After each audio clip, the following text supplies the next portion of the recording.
Olá pessoal, tudo bem? Hoje nessa videoaula nós vamos continuar o assunto que vimos numa aula anterior, que é relacionado com as vias aferentes e eferentes do sistema nervoso.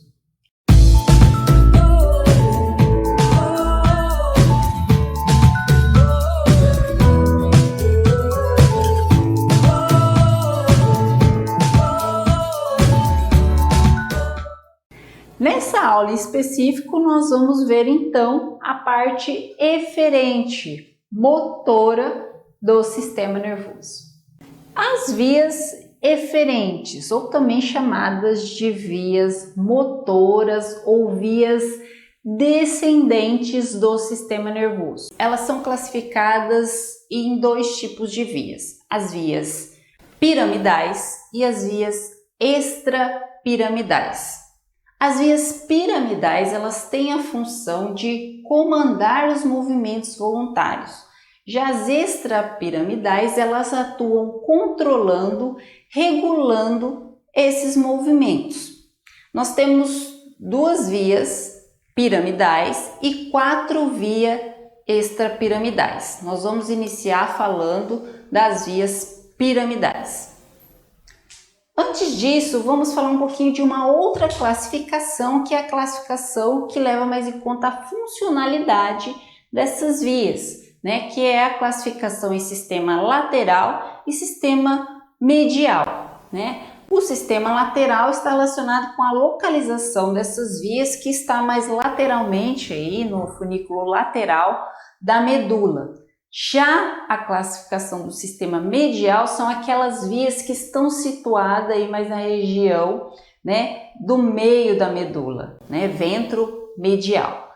As laterais são o trato córtico-espinhal e a rubro-espinhal, e as que situam-se nessa região medial são os tractos teto-espinhal, vestíbulo-espinhal e os retículos contínuo e bulbar. O sistema lateral ele está mais relacionado com a motricidade, né, com a movimentação de músculos apendiculares, músculos distais. Já o sistema medial ele está relacionado com a inervação de músculos axiais, mais proximais, por isso está mais relacionado ao sistema medial com a postura e com o equilíbrio. Então vamos iniciar falando das piramidais, falando então do tracto córtico-espinhal. Essa é uma das principais vias aí, é uma via piramidal. A diferença das vias também piramidais para as extrapiramidais é que as piramidais elas iniciam no córtex cerebral. Então o tracto córtico-espinhal nós temos um primeiro neurônio se projetando, né, com o corpo, né, com o núcleo lá no córtex cerebral e vindo descendo por todo o tronco encefálico até chegar à medula, aonde ele vai encontrar na região anterior, na coluna anterior da medula, um segundo neurônio, que é o neurônio já periférico, e vai então, esse neurônio periférico vai para o corpo através dos nervos radiquidianos inervar aí os músculos do nosso corpo. Uma coisa que acontece nesse tracto córtico-espinhal, que é importante, que caracteriza esse tracto, é o cruzamento dessas fibras quando ela chega ali no final, né, na região inferior do tronco encefálico, na região bulbar, numa região que a gente chama de pirâmides. Então essa primeira fibra ela vai descer do córtex cerebral e quando chegar ali na região das pirâmides do bulbo, elas vão cruzar, né? Elas vão para a região contralateral. Cerca de 75 a 90% dessas fibras cruzam, né, para a região contralateral, obliquamente, e o restante de 10 a 20% desce, né, homolateralmente através do tracto córtico-espinhal anterior. Então nós temos aí a formação de dois tractos, o córtico lateral, que são as fibras que cruzam e desce pelo tracto córtico-espinhal lateral, e a córtico espinhal anterior, que são as fibras que descem homolateralmente. E chegam então, né, na região anterior ventral da medula, onde faz sinapse com o segundo neurônio, que já é o neurônio periférico e que sai através da raiz anterior pelo nervo raquidiano, aí inervando os músculos. O outro tracto, né, que faz parte das vias piramidais, então ele inicia no córtex cerebral, é o tracto córtico nuclear. Esse tracto córtico nuclear, eles têm relação com os núcleos dos nervos cranianos. Lembre que eu falei na última aula que os nervos cranianos são aqueles nervos que saem aí da base do encéfalo. Nós temos 12 pares de nervos cranianos e que vai ter relação com esse tracto. Esse tracto, ele é uma via, né, eferente, motora. Então ele vai ter relação apenas com os nervos cranianos que têm função, então, motora. Sendo assim, por exemplo, o primeiro e o segundo nervo, que é o nervo, né, olfatório, óptico, não terão relação com esse tracto.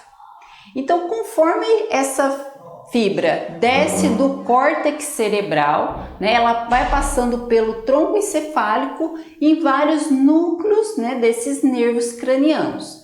Na região do mesencéfalo, então, ele vai ter contato com o núcleo do nervo oculomotor e do troclear, que estão relacionados com a movimentação, né, do globo ocular.